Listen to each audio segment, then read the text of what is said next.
Olá, que alegria ter você participando conosco do nosso terceiro encontro em pequenos grupos na campanha de 50 dias em comunidade. Eu sou o pastor Paulo Dias, pastor da Igreja Batista de Jardim das Oliveiras, e é para nós uma alegria compartilhar com você desse momento em que celebramos o jubileu de ouro de nossa igreja, 50 anos da Igreja Batista de Jardim das Oliveiras. É especial termos você participando de um dos nossos pequenos grupos. Nesse terceiro encontro, vamos falar sobre devemos aceitar os outros como Jesus nos aceita. Portanto, aceitem-se uns aos outros da mesma forma que Cristo os aceitou, a fim de que vocês glorifiquem a Deus. Romanos capítulo 15, verso 7. Devemos aceitar os outros como Jesus nos aceita. Apesar de tudo que temos de ruim, Jesus demonstrou seu amor por nós, morrendo em nosso favor quando ainda éramos pecadores. Romanos 5:8. Ele nos aceita como filhos amados, conforme Efésios capítulo 1, versículo 5.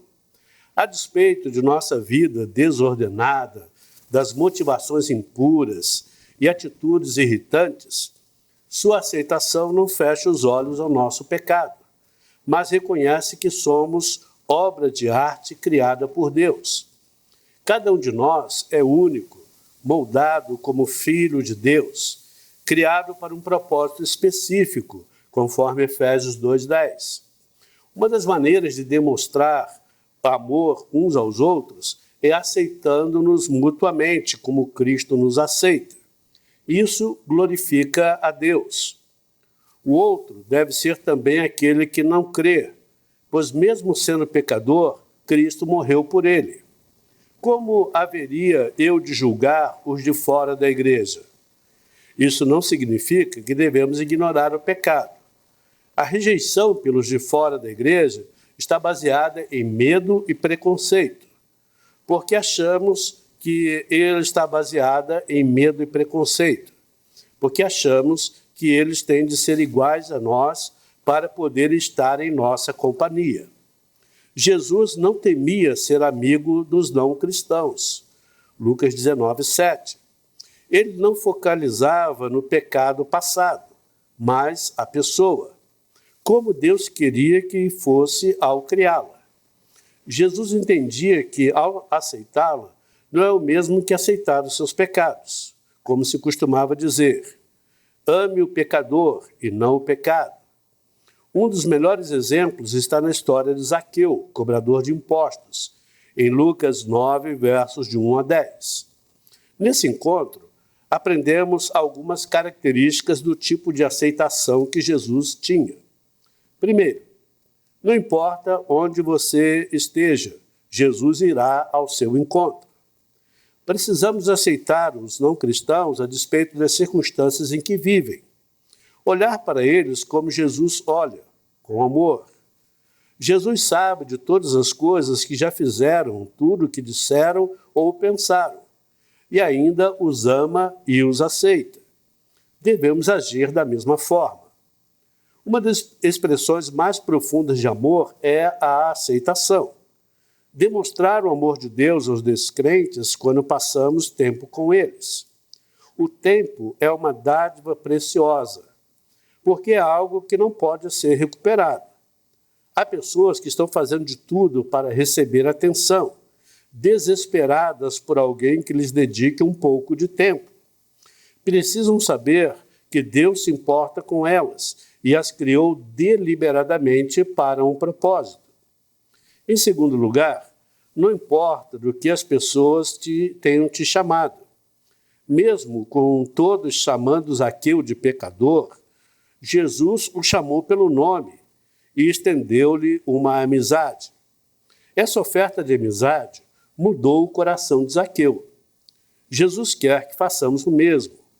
O Senhor deseja que alcancemos o perdido com amor e aceitação. Quer que vejamos como Ele os vê e possamos trazê-los para os propósitos do reino de Deus, por meio de amor genuíno e de amizade autêntica. Em terceiro lugar, Não importa o que você já tenha feito, Jesus não o rejeitará. Bom comportamento nunca foi pré-requisito para a amizade com Jesus. Ele ama e aceita as pessoas, apesar do que já tenham feito. Jesus está muito mais interessado em nos mudar do que em nos condenar. Zaqueu deve ter pensado que não era bom o suficiente para convidar Jesus para ir à sua casa. Mas Jesus já havia pensado nisso. Não importa quais tenham sido suas ações. Jesus ainda diz: todo aquele que o Pai me der virá a mim, e quem vier a mim eu jamais rejeitarei. João capítulo 6, verso 37. Jesus não apenas tem um propósito e um plano para a sua vida, como também tem um plano e um propósito para aqueles que ainda não creem nele.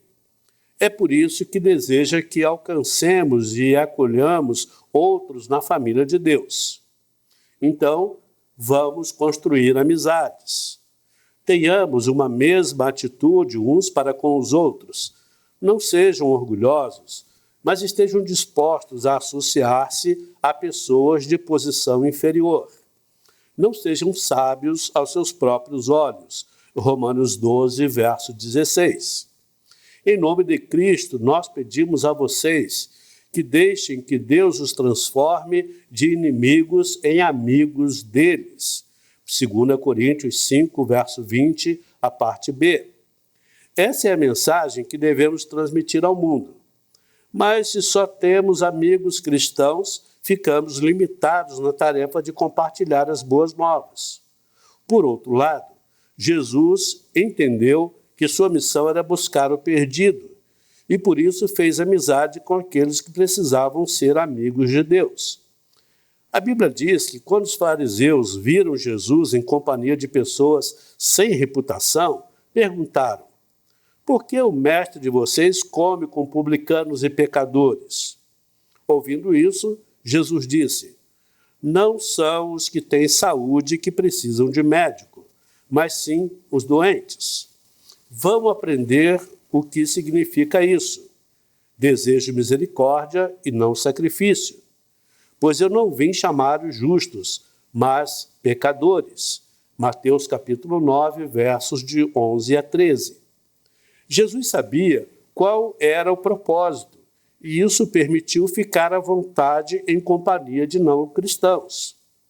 Não se preocupava quando era acusado de ser amigo de pecadores, conforme Lucas 19, 7. Portanto, ele estava fazendo exatamente o que o Pai o havia enviado para fazer: persuadir homens e mulheres a se reconciliarem com Deus, conforme 2 Coríntios 5, 20. Da mesma forma, Jesus quer que sejamos seus representantes, falando aos que ainda estão de fora da família de Deus. Apesar disso, há muitos cristãos tão isolados e desconectados dos não cristãos que raramente têm uma conversa significativa com um deles. Quanto mais tempo de vida cristã temos, mais nos isolamos dos não cristãos. Essa é uma tendência. E quanto mais isolado deles, mais incomodados nos sentimos em sua companhia. No fim, não temos mais amizade com quem Jesus quer que alcancemos. Jesus entende que nosso testemunho aos não cristãos começa com amizade. Conquistamos o direito de compartilhar o Evangelho por meio de relacionamentos. A questão é: pessoas não se importam com quanto você sabe, até que saibam quanto você se importa com elas. Os não cristãos, como muitos de nós, estão buscando amizades profundas, verdadeiras e incentivadoras. O apóstolo Paulo disse que devemos tentar achar um ponto em comum com os não cristãos. Para que isso aconteça, possamos falar de Cristo com eles. Faça tudo isso por causa do Evangelho, para ser co-participante dele. 1 Coríntios 9, 23. Buscar um ponto em comum expressa uma atitude de amizade, na qual nos concentramos no que é positivo, naqueles afastados da fé. Quando Jesus começou a falar com a mulher perto do poço, lá em João capítulo 4, versos de 4 a 26, procurou um ponto em comum, em vez de condená-la. Como resultado, ela não apenas se reconciliou com Deus, mas também levou seus amigos, vizinhos e familiares à presença de Jesus. Vemos nesse acontecimento um exemplo de nossa amizade com os não-cristãos, que requer entendermos as diferenças entre amá-los e amar o que fazem. Em João 3,16 lemos: porque Deus tanto amou o mundo que deu o seu Filho unigênito. Fica claro que Deus ama as pessoas do mundo, mas isso não é o mesmo que amar os valores do mundo. A Bíblia diz: não amem o mundo nem o que nele há. Se alguém ama o mundo, o amor do Pai não está nele. 1 João capítulo 2, versículo 15. A construção de amizades requer, primeiro, cortesia. O seu falar seja sempre agradável e temperado com sal, para que saibam como responder a cada um. Colossenses capítulo 4, verso 6. Segundo, frequência. Passe tempo com os não-cristãos, a fim de fazer amizade com eles. E autenticidade. O amor deve ser sincero. Odeie o que é mal e apeguem-se ao que é bom. Romanos capítulo 12, verso 9. Quero que o Senhor abençoe grandemente a sua vida. Quero que Ele abençoe a sua casa ao receber esse pequeno grupo e a todos que participam do seu pequeno grupo. Um abraço a todos e até o nosso próximo encontro.